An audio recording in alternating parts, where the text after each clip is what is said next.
welcome back to our Knowledge Management 101. So this time we're going to talk about basic knowledge management concepts. So let's begin. Let's take a review of the key concepts. Data. Okay. Data are a set of facts, concepts, or statistics that can be analyzed to produce information. While information, data that has been processed into a form that has the structure and meaning. Okay, so when data is interpreted, it becomes an information because it has a meaning. Knowledge comes from information, but it is richer and more meaningful. So it may come from awareness of a particular situation, familiarity of processes, systems, understanding from experience or study, results from making comparisons, results from identifying consequences, and results from making connections. Okay? Data, information, and knowledge.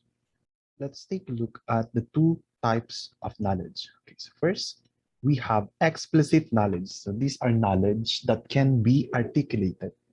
These are codified and can be accessed and verbalized. Okay, example of these are, of course, books, okay, the files in your computers, any documents that you have stored for as long as it is codified. These are codified. Okay. Implicit and tacit knowledge. Implicit or tacit knowledge. Knowledge that is difficult to formalize or communicate because they are in the people's mind. Ibig sabihin, ito yung mga nasa kaisipan ng bawat isa. Nasa kaisipan ng bawat tao. Okay? These are not codified. Okay? Hindi ito nababasa. Okay? These are only known when we ask someone, okay, about their insight, okay, about their experience. This is the only time that we know about their implicit or tacit knowledge. Next, okay. One of our KM guru, Mr. Michael Polanyi, says that we know more than we can tell. Tama naman, mas marami tayong nalalaman pero hindi natin nasasabi. Okay? He states that not only that there is knowledge that cannot be adequately articulated by verbal means, but also that all knowledge is rooted in tacit knowledge. Tama naman yung mga sinasabi natin ay nanggagaling sa kung anong mga nababasa natin. Okay? Ano ang lumalabas minsan sa ating mga bibig ay kung ano yung napanood natin, okay? Ano yung nalaman natin nung binasa natin ng isang bagay o ang isang kasulatan. Okay. Let's take a look at the knowledge iceberg. In the knowledge iceberg, 20% are explicit knowledge, okay, while 80% is tacit knowledge. Okay. Explicit knowledge, remember, these are identified and codified. These are documented. So example of it are information documents, records, and files. Okay. So 20% lang yung nakikita natin actually.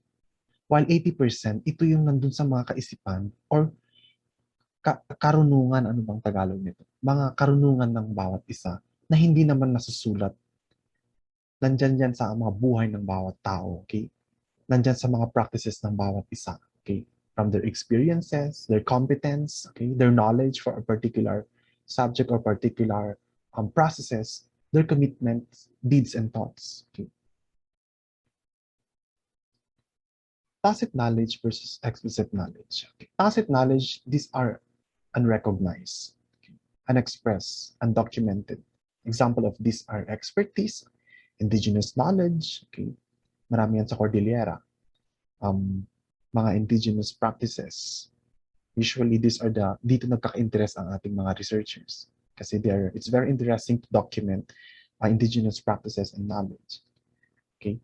Undocumented processes, for example, yung mga indigenous way of celebration natin.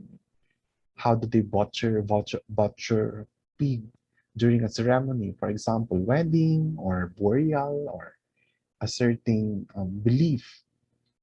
Okay? Explicit knowledge, ito naman yung mga, these are documented, encoded, okay, recorded, nababasa natin, napapanood natin. Example of these are hardwares and softwares, yung mga manuals, how-tos, okay, concept papers, and then work templates. Marami yan sa ating mga opisina. Okay. Mga templates on reporting, templates on giving updates, templates in your forms. Example of this, the forms when capturing data, okay, or information, or particular record for a purpose of databasing, yan, or profiling. Yan, sinasabi natin, work template. Okay, so let's take a look how converting tacit to explicit knowledge is being done. Okay, okay, let's take a look at this illustration. So this is our total knowledge, the blue one, the dark blue. Okay. Now, how are these being converted into explicit knowledge? So from the people's mind that is tacit to explicit, which is to be codified or recorded. Okay. So example of this is, what can I tell or show? So a particular knowledge from people's mind are documented through storytelling. Okay? Pwedeng mangyari yan. Pwedeng i-document through via storytelling, or when there's a particular demonstration of a particular process, how to do it. Okay? And then, here in the yellow one, what can I write now?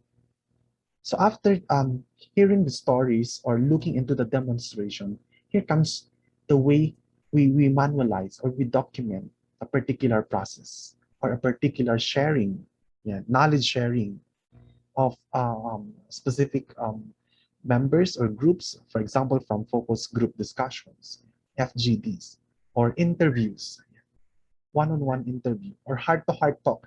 Pwede rin yan, hindi rin lang naman sa opisina, but also our ancestors, our grandfathers, okay? For example, how do they live before? Okay? Para hindi mawala, tayo naman, nakikipag-chismisan tayo minsan. Chismis with purpose. Okay? And then, we manualize, we document this. And these are being transferred to our readers. So once na document at na-manualize yan, it becomes an explicit knowledge, and it's now shared to group of readers, okay, or how it is being shared if it's already published, okay. So particular group of persons can now read, okay. So the knowledge gained from the sharing of a particular person when documented can be transferred to other person or to other members or particular group or organization if they have read already the documentations or the manual for that example. Ganon. Okay? So, okay. Next. Wisdom. Wisdom, kanina data, information, the knowledge. Ngayon naman, wisdom. So, D-I-K, today, W, wisdom. Knowledge with insight. So knowledge with insight, or the ability to increase effectiveness or make the right decisions using integrated knowledge. So yan, kung napagdugtong-dugtong na ang bawat information and knowledge, okay? And it was able to make effectiveness for a particular decision-making process.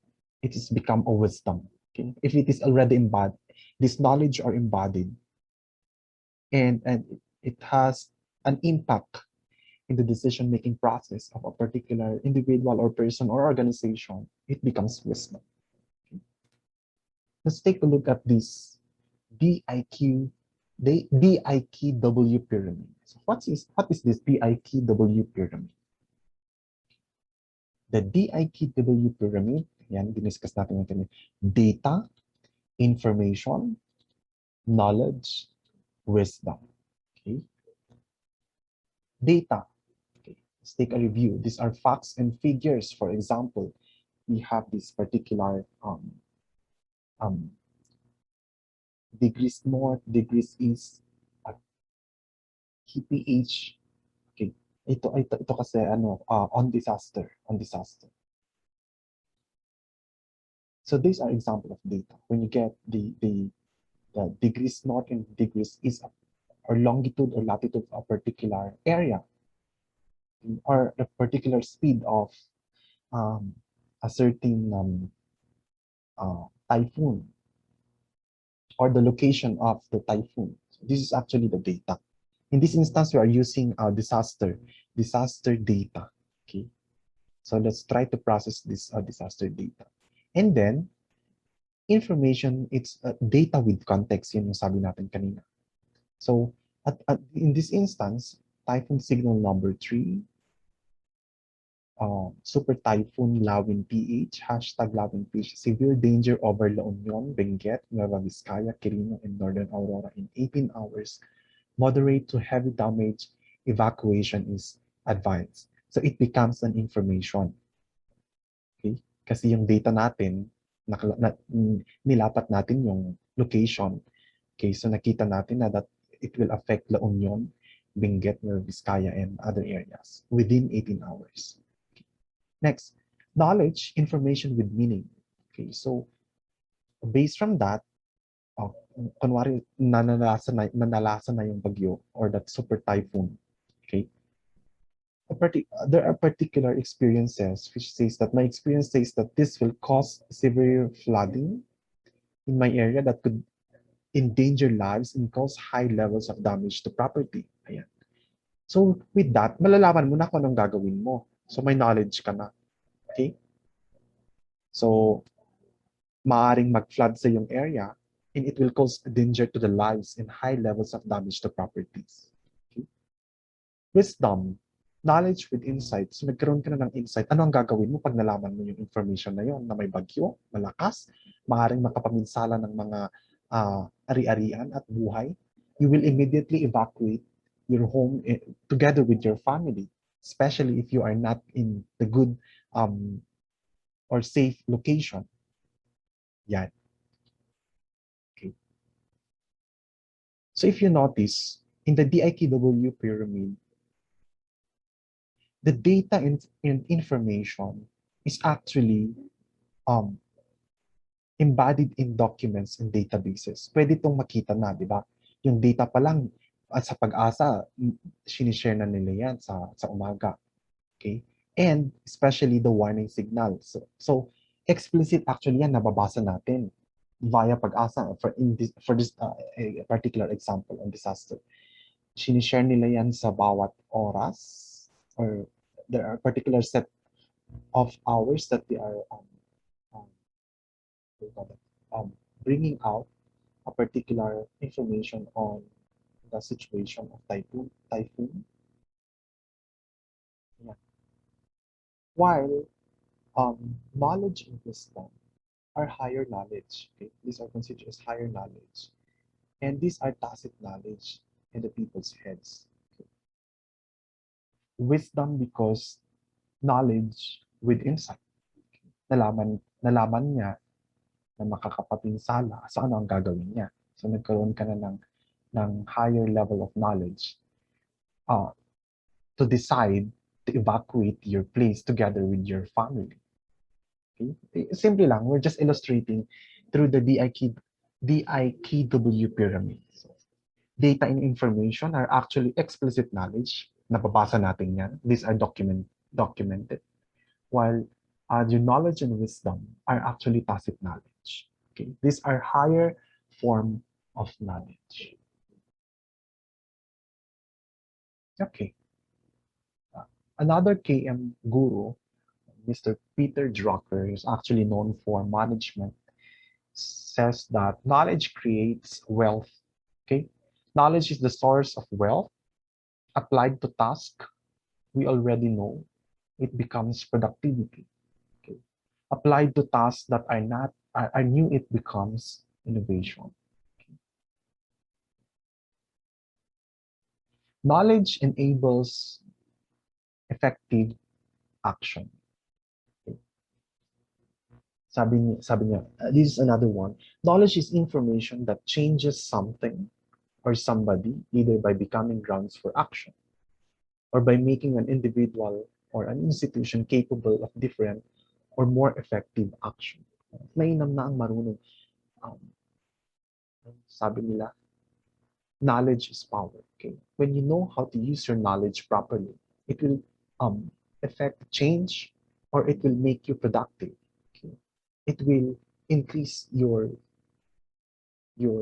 um, well, it will increase your capability of doing something.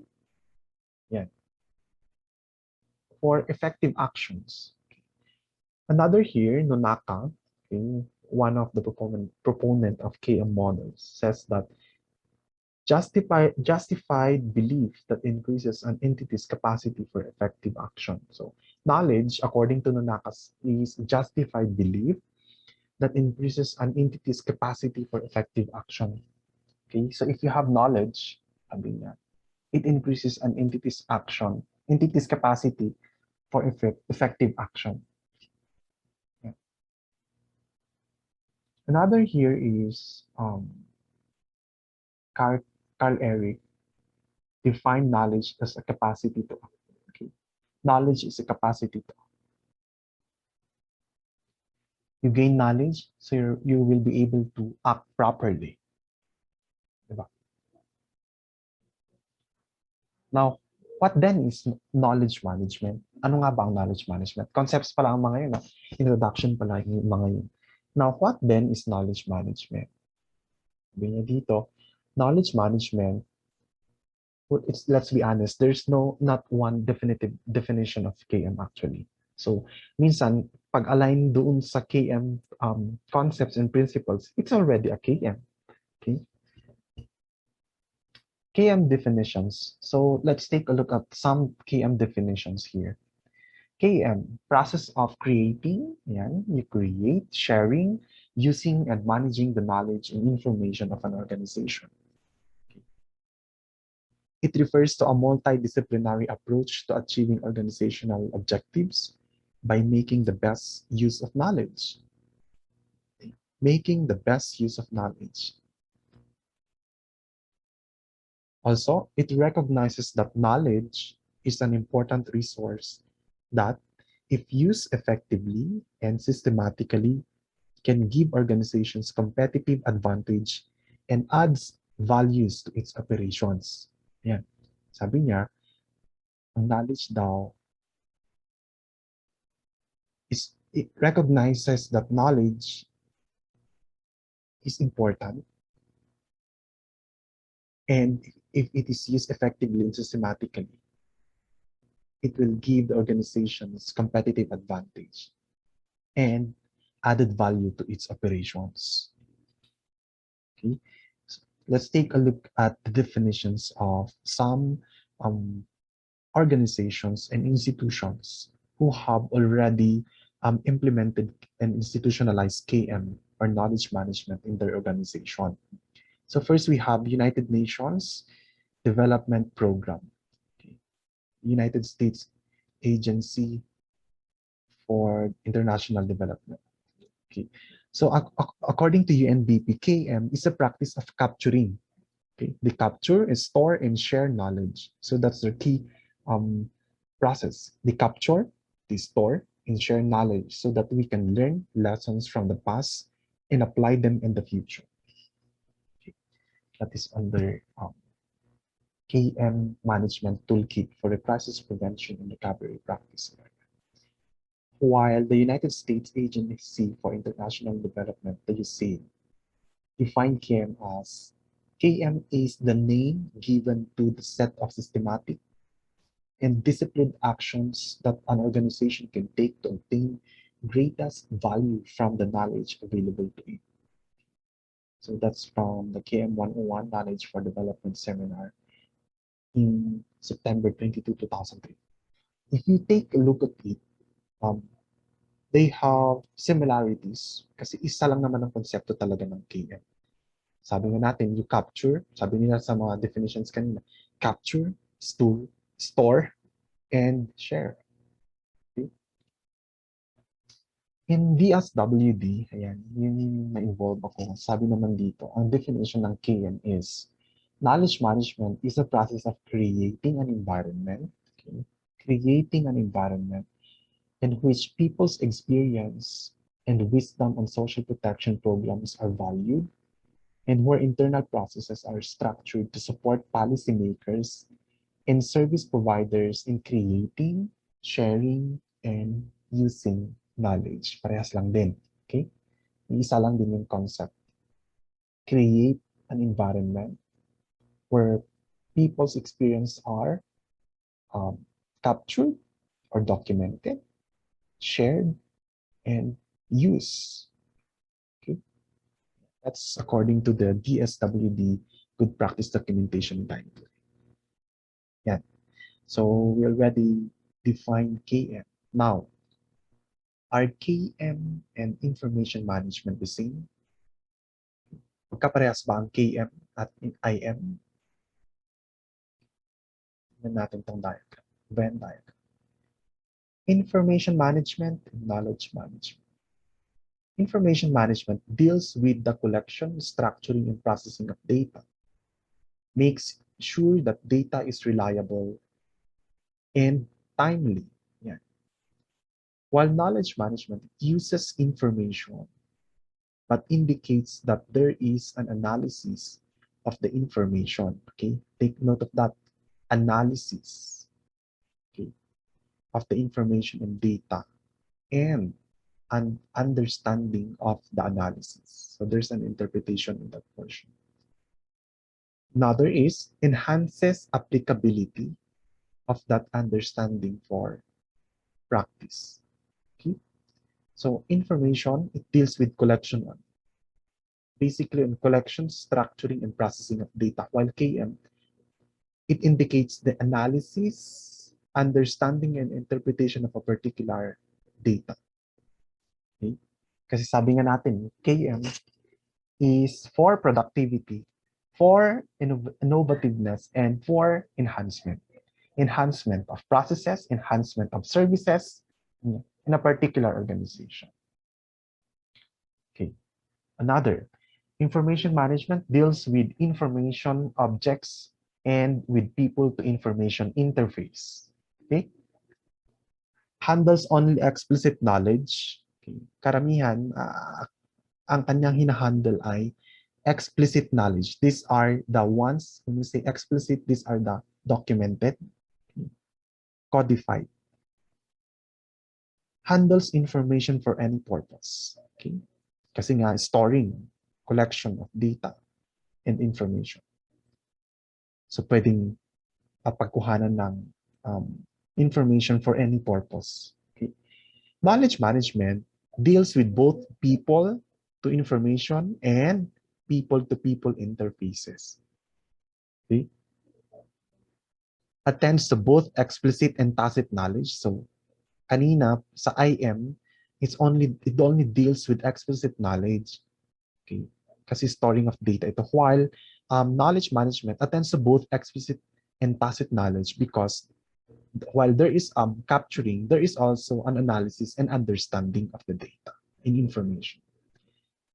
Also, concerned only with what is useful for effective action. Yun naman yun. Kasi nga, productivity naman ang ating aim pag KM.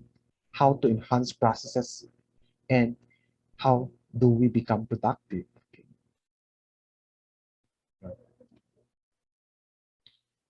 Okay, there's a question here. Why should knowledge within an organization be applicable? Bakit nga ba ang karunungan sa isang organisasyon ay kailangan i-apply? Sagot. Knowledge in an organization is not very useful if it cannot be harnessed and applied to bring better results. Okay? Kung lahat ng mga empleyado natin ay sa kanilang sarili lamang, ang kanilang mga nalalaman, for example, for those who attended trainings, okay? Kung hindi naman nila binabahagi sa organization, kasi transfer of knowledge nga dapat ang ating i-encourage. Once, for example, you are sent to an international conference or particular learning and development intervention, you are obliged to transfer the knowledge to the organization. Okay? That's just only an example. Or an organizational knowledge is not very useful if it cannot be harnessed and applied to bring better results in the company. Diba? Kasi kung kalat-kalat ang ideas sa isang organization, um, watak-watak, at hindi siya nakaharness. Watak-watak din ang accomplishment at hindi rin consistent ang productivity at output. Diba? I'm leaving you this question, and you may also give your piece after my report.